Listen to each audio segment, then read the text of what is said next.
I'm starting to realize that digital minimalism has not much to do with minimalism because I'm carrying just as many devices as I was in 2007.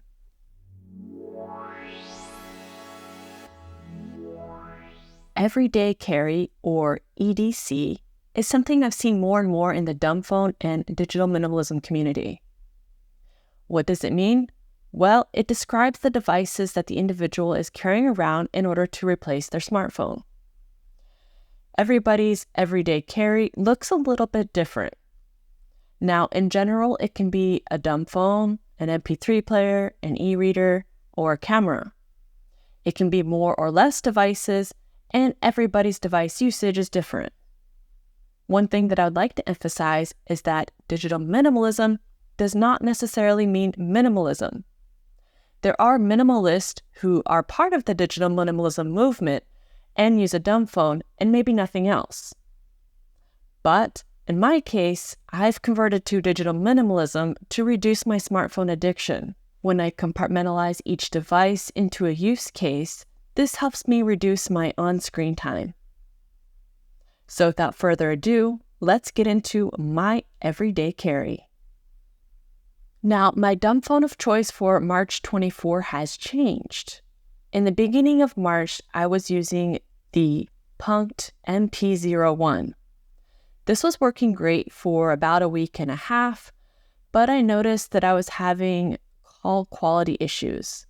This is because the MP01 runs on 2G, and some of you might not have 2G anymore, but here in France, we're still using 2G, I think, until the end of the year. And it does impact the call quality. So about a week and a half in, I switched over to the Nokia 6300. This is more of a feature phone in my mind because you can access the internet and a few applications. Unfortunately, this month I had a relapse issue with my smartphone, so I had a difficult day adjusting to my depression and anxiety, and I reverted back to my iPhone for a couple of days and doom scrolled to escape my issues, which was a terrible idea.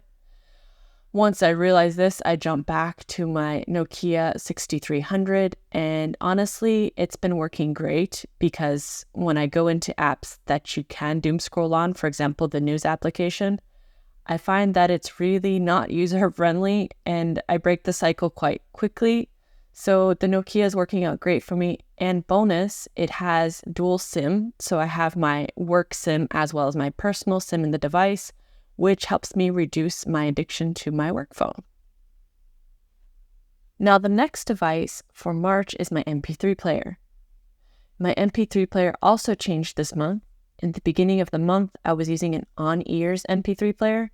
I never heard of this brand before, and I don't recommend it.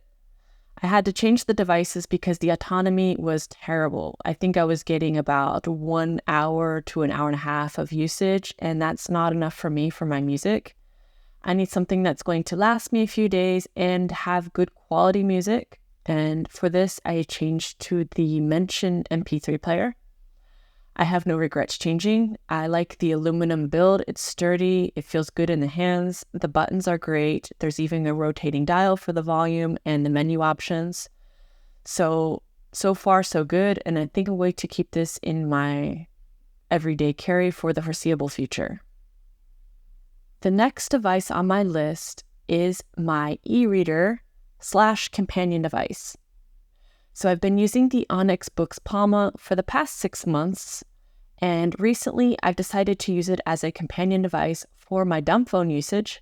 So when you have two-factor authentication, this comes in handy because it's an Android device e-reader.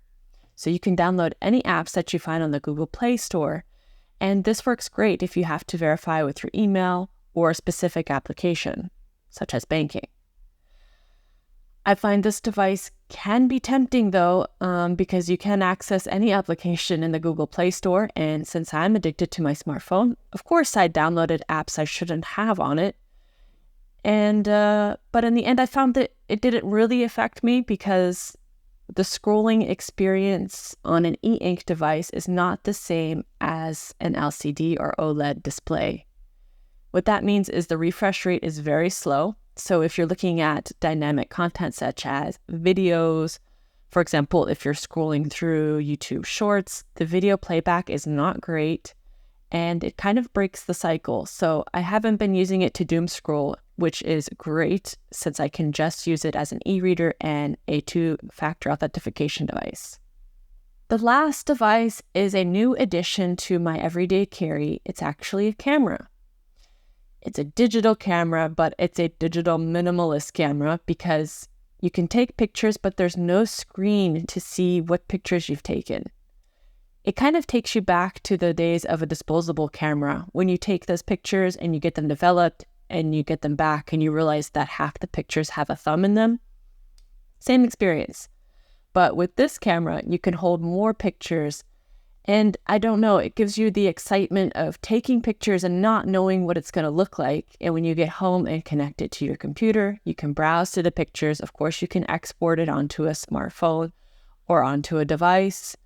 And the effects of the photos are great. I mean, it kind of has a natural filter on it. So depending on the lighting, the angles, it kind of makes it exciting to take photos again.